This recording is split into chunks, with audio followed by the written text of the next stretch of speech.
Okay, today I am going to take a look at Upwork, which is a marketplace that connects freelancers and businesses that need to hire 1099 workers on not just small projects, but big projects. And this company reported earnings today, and you see the stock is down. I'm going to talk a little bit more about that in a minute. But let's just examine a little bit of this company's history. So it went public back in October 2018. So it's still new, still within its first 3 years as a public company. And really, stocks tend to show their biggest growth within the first 15 years or so of being public. And you do see that kind of prior to the pandemic here, you had the company reporting let's see, some losses over here, 2016 through 2018. So you did have a downward trajectory. And if I go over to a monthly chart, you can kind of see what it's done over the past year. So pretty good price action until quite recently. So let's talk about that. Let's see what's happening here.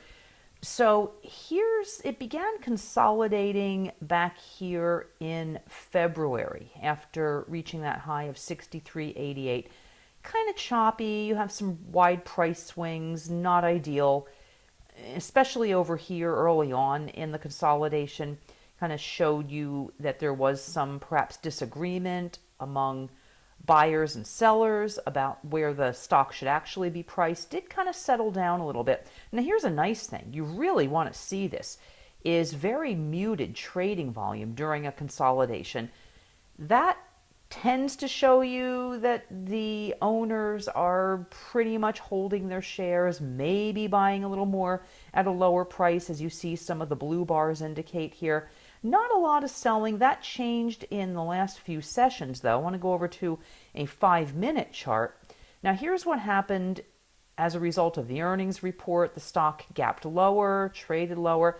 Now, you see this. It's kind of been moving a little bit higher throughout the trading day. Got about a half an hour left of the session right now on Wednesday as I'm recording this.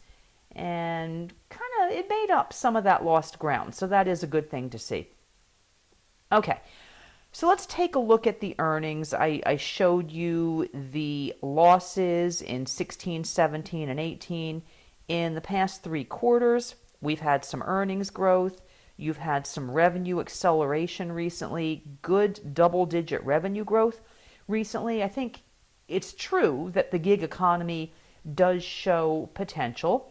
And in fact, today, as a result of the earnings report, you did have Upwork announce a new initiative designed to connect buyers and sellers in what they're calling the marketplace. It also rolled out a new branding campaign.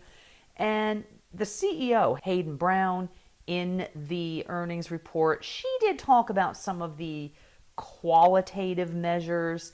And certainly you do have politicians looking at the gig economy, and the company's got to be feeling that a little bit.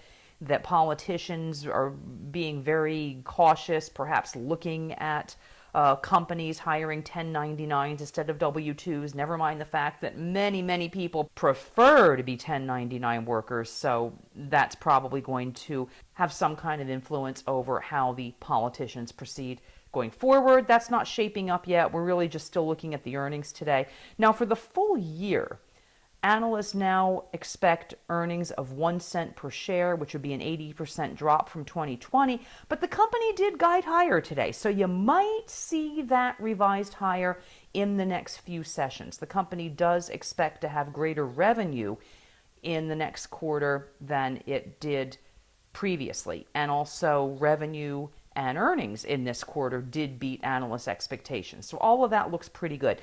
Let's just put this in the bigger picture of the gig economy very briefly here.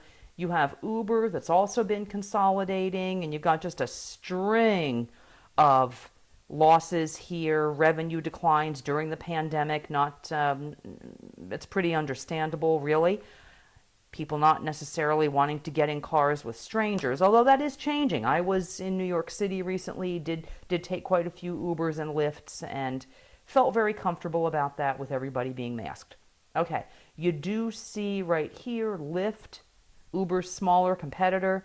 that's down here also consolidating. Same thing. You have losses, you have revenue declines. But what about some other companies in the gig economy space? So you have Etsy, which is artisans, artists selling their work online.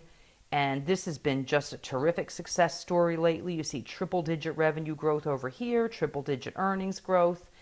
The decline here not as severe as we have seen in Upwork recently. Now, Fiverr is somewhat of a more direct competition to Upwork, and you kind of see over here with Fiverr the same type of decline we're seeing with Upwork. Little better metrics over here, though, in terms of the fundamentals.